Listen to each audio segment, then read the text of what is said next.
The studio lights blazed down, and the cameras were already rolling when Amira Johnson stepped onto the stage.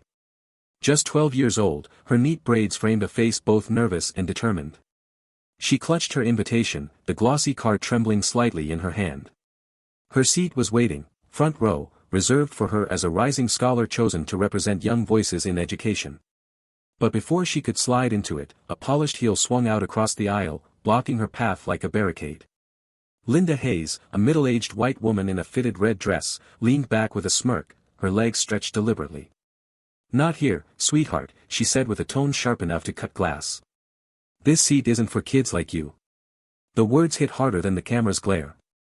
Amira froze, her throat tight, every eye in the live audience suddenly fixed on her.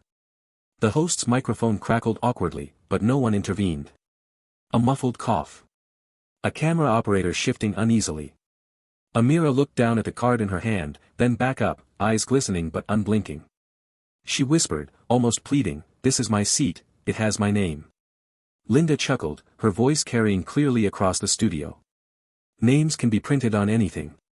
But respect? Respect is earned. Move along." The silence that followed was suffocating, a silence so heavy it pressed on Amira's chest, making her grip the invitation tighter. A girl, small against the gleaming backdrop of national television, forced to stand in the aisle as if invisible, her dignity pinned under the heel of someone who thought she didn't belong. Amira's chest rose and fell as the silence thickened.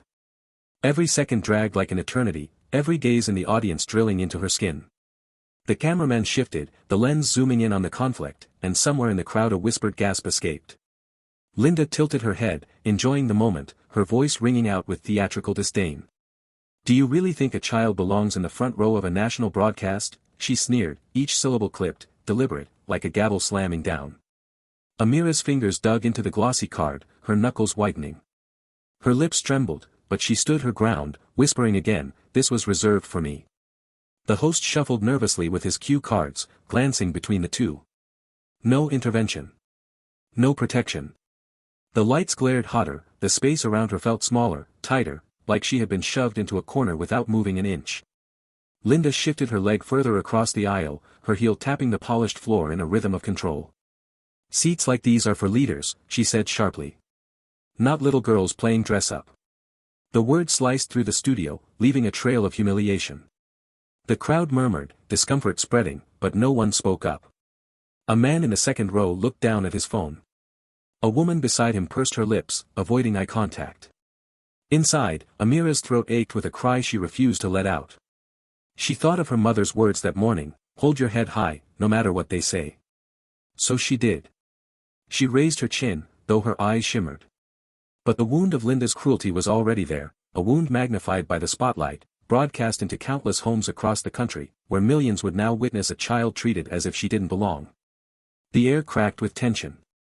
Amira stood frozen, her small frame trembling under the harsh studio lights, while Linda's heel remained planted like a barrier. The audience held its breath, caught between shame and morbid curiosity. And then, movement. From the back row, a chair scraped against the floor. A tall figure in a dark suit rose slowly, the weight of authority in every step. It was Judge Evelyn Carter, her silver hair pulled tight, her gaze cutting through the room like a blade. She had been invited quietly, seated among the audience, but now she walked forward with calm deliberation until the entire studio seemed to shift around her. She stopped just behind Amira and spoke in a voice that carried without the help of a microphone. "Mrs. Hayes," she said evenly, "I've watched enough. Remove your foot. This child is where she belongs." Linda blinked, caught off guard, then forced a laugh, brittle and nervous. "Judge Carter, this is just a misunderstanding. We can't have children taking priority over distinguished guests." The judge's eyes hardened, unflinching. "Distinguished? What distinguishes you, ma'am, is arrogance. What distinguishes her is merit. And that is what matters on this stage." The crowd stirred, gasps rippling. Cameras swung to capture every second. Amira's shoulders shook, not from fear this time, but from the sudden flood of relief, someone powerful had finally stood at her side. Linda faltered, her smirk cracking, but still hissed under her breath, "You're making a spectacle of this." Judge Carter leaned forward, her words cutting through the air with finality.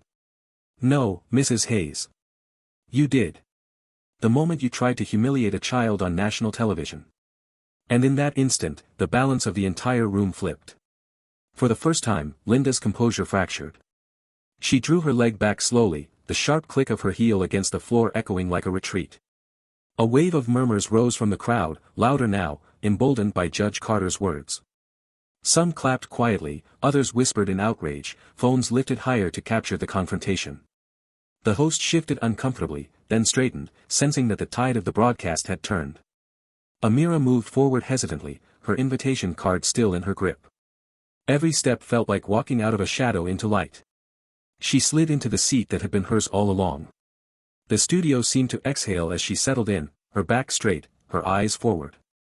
Linda sank lower into her chair, her cheeks flushed crimson under the glare of the cameras. She muttered, "This isn't over," but her voice lacked its earlier bite. For once, she looked smaller, diminished in the very spotlight she'd tried to control. Judge Carter returned to her place in the audience, but the silence she left behind spoke louder than words. It wasn't the kind of silence that crushed Amira anymore. It was the silence of judgment, one that wrapped itself around Linda Hayes until every eye in the studio was no longer watching Amira, they were watching her. And in that reversal, the humiliation shifted. The cameras panned across the audience, capturing faces alight with indignation and relief. Amira sat in her rightful seat, her hands folded neatly in her lap, but her gaze steady and unyielding. The host cleared his throat, his voice tinged with apology. "Ladies and gentlemen, tonight was meant to celebrate the future of education. And in this moment, we are reminded that the future begins with dignity." Amira's chest rose as she drew in a deep breath. Then, softly at first but growing steadier, she spoke into the live microphone. "My mother always told me respect isn't given by age or wealth. It's earned by how we treat people. No one should ever be told they don't belong." The words struck like a chord, resonating through the hushed studio. Viewers at home leaned closer to their screens. In the front row, a woman wiped away tears. Linda lowered her head, her confidence crumbling under the weight of public scrutiny. She had tried to shrink a child, and instead revealed her own smallness. Judge Carter's voice carried one final time from the back, "Remember this moment. Because justice doesn't always wait for a courtroom." Applause erupted, raw, thunderous, impossible to ignore. Amira glanced down, her lips pressing into the faintest smile. In that instant, she wasn't just a girl who had been blocked from her seat. She was the reminder of something larger, that prejudice could be confronted, and dignity reclaimed, even under the brightest, harshest lights.